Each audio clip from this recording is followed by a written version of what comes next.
Bonjour, bonsoir, Ezali Susuki CDB. Na ina deuxième partie, si na kokisi déjà 60 minutes na appareil na oya frisa libre et pesinga déjà résultat ya sukali ona zanango na makila. Et pesinga résultat yango ezali ya 75 mg pour décilitre litre. À part ça, so total bien au monde awa ezana flèche oyo siko flèche oyo ngola sanga ke suka nanga ekomata siko pete ekokita pe sikote donc ezali tout droit ozomona mais chaque fois ebando pesanga kaka donc ba résultat donc chaque fois soki oza na résultat awa omona peke epeso peso su flèche mususu awa na sima omoni eza fasi siko nanu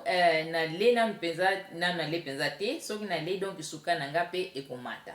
siko pona mémoriser oyo ina mémoriser yango na woken directement ke esika o moni soki awa ezali tanazonga nani na système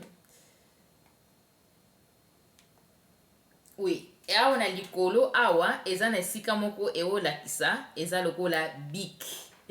bic to crayon awa na point a na likolo siko na koki kofina awa so na fini awa yana fina elakisi nga sikoyo soki nalina le nini elongwe eza nazongisa bon awa par exemple elakisi nga ke soki nasalaki sport nakoki kofina awa na esika moko eza na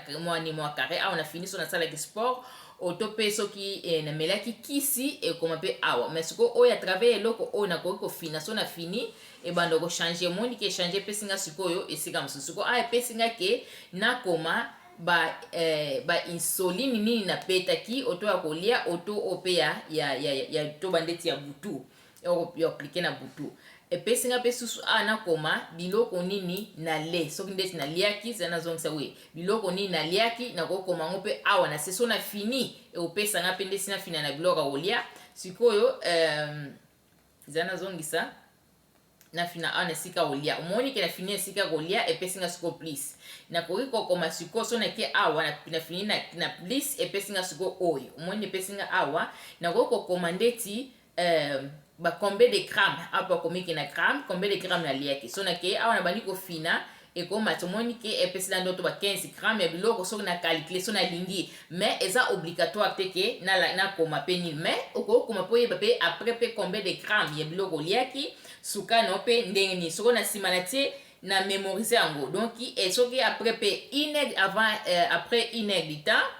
auto après pe 2 heures du temps mon eolakisanga nyonso awa siko so na mémoriser boye eotikala pe directement awa na protocole nanga ekotikala nyonso donc eza système moko très facile yo moko okokomona pe traitement na ndenge nini évolution ya traitement na yo yango siko na linga na lakisa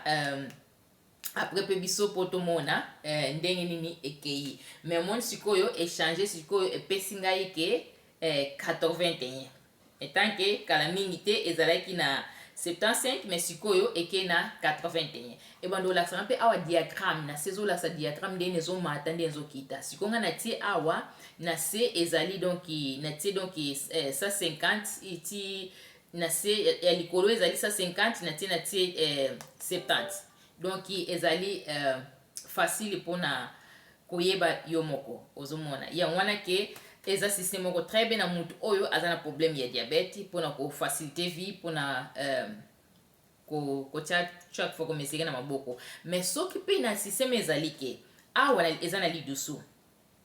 eza mpe na banini yango ekota aya makila soki omoni ndeti ke appareil ezolasa par exemple ndeti yanga ezolasa boye 81 soki nga nazosenti ke ndeti mpena ke eza 81 te oto par exemple ezopesanga ke 60 donc elongo elakisa 60 suka eza kokita makasi na se mais ngambo nazosenti ke eza 60 te mais mpona yeba sikoyo mpena ke soki ke appareil ezotravaille donc nakotuba sikoyo